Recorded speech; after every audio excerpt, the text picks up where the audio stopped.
இனிமே கண்ணை மூடிட்டு கடலை எண்ணெய் வாங்கலாம். ஏன்னா மந்த்ரா கடலை எண்ணெய் இதயத்தின் தயாரிப்பு. வறுக்க பொரிக்க ஏன் எல்லா சமையலுக்கும் மந்த்ரா தான். மந்த்ரா கடலை எண்ணெய், அபார ருசி, ஆரோக்கியமான உடல் நலம். மக்களாட்சி வருது. நல்லாட்சினா எடப்பாடியார் தான். வாக்களிப்பீர் இரட்டை இலையே. பார்லிமெண்ட் மற்றும் மாநில சட்டசபைகளில் பெண்களுக்கு 33% இடஒதுக்கீடு வழங்கும் வகையிலும் அதற்கேற்ப தற்போதைய லோக்சபா தொகுதிகளின் எண்ணிக்கையை உயர்த்தவும் சட்ட திருத்தம் செய்ய மத்திய அரசு நடவடிக்கை எடுத்தது. அதன்படி அனைத்து மாநிலங்களுக்கும் சம உரிமை வழங்கும் வகையில் லோக்சபா தொகுதிகளின் எண்ணிக்கையை 50% உயர்த்துவதாக மசோதாவில் அறிவிக்கப்பட்டது. மத்திய அரசின் இந்த மசோதா நிறைவேறினால் தென் மாநிலங்களின் உரிமை பறிபோகும், எங்களுக்கான உரிமை குறையும் என திமுக தலைவர் ஸ்டாலின் கூறினார்.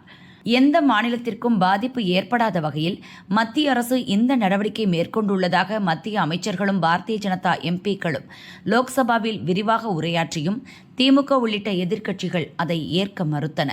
திமுக எல்லோருக்கும் ஒருபடி மேல் சென்று சட்ட மசோதாவின் நகலை தீ வைத்து எரித்தது. முதல்வர் ஸ்டாலின் தன் கையால் மசோதா நகலை எரித்தார்.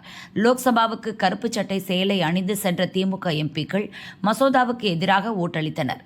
இதன் மூலம் மகளிருக்கு 33% இடஒதுக்கீடு வழங்கும் மசோதாவுடன் சேர்த்து தொகுதி மறு வரையறை மசோதாவும் நிறைவேறாமல் போனது.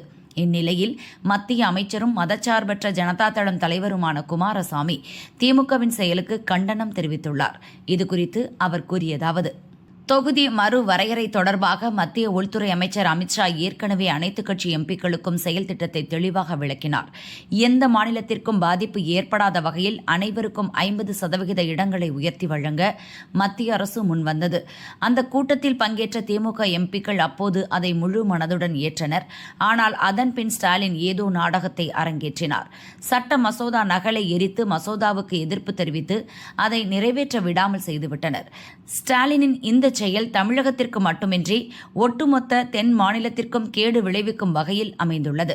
தென் மாநிலங்களில் ஒன்றான கர்நாடகாவைச் சேர்ந்தவன் என்ற வகையில் இதை மிகுந்த வருத்தத்துடன் பகிர்ந்து கொள்கிறேன். ஸ்டாலின் மற்றும் திமுக எம்பிக்களின் இந்த செயலால் ஒட்டுமொத்த தென் மாநிலங்களும் பாதிப்பை சந்திக்க உள்ளன. ஸ்டாலினின் தவறான வழி நடத்தலால் தான் இந்த நிலை ஏற்பட்டுள்ளது. இது மிகவும் கவலை அளிக்கிறது என்றார்.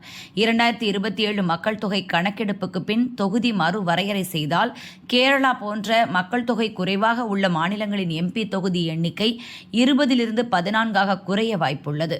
அதிலும் 33% பெண்களுக்கு ஒதுக்கினால் மக்கள் தொகை குறைவாக உள்ள தென் மாநிலங்கள் கடுமையான பாதிப்பை சந்திக்கும்.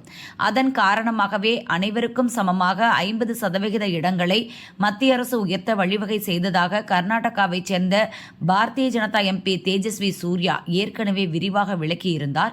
இந்த நிலையில் மதச்சார்பற்ற ஜனதா தளம் கட்சியைச் சேர்ந்த மத்திய அமைச்சர் குமாரசாமியும் இதே கருத்தை முன்வைத்துள்ளதுடன் திமுகவின் செயலால் ஒட்டுமொத்த தென் மாநிலங்களுக்கும் பாதிப்பு என கவலை தெரிவித்துள்ளார்.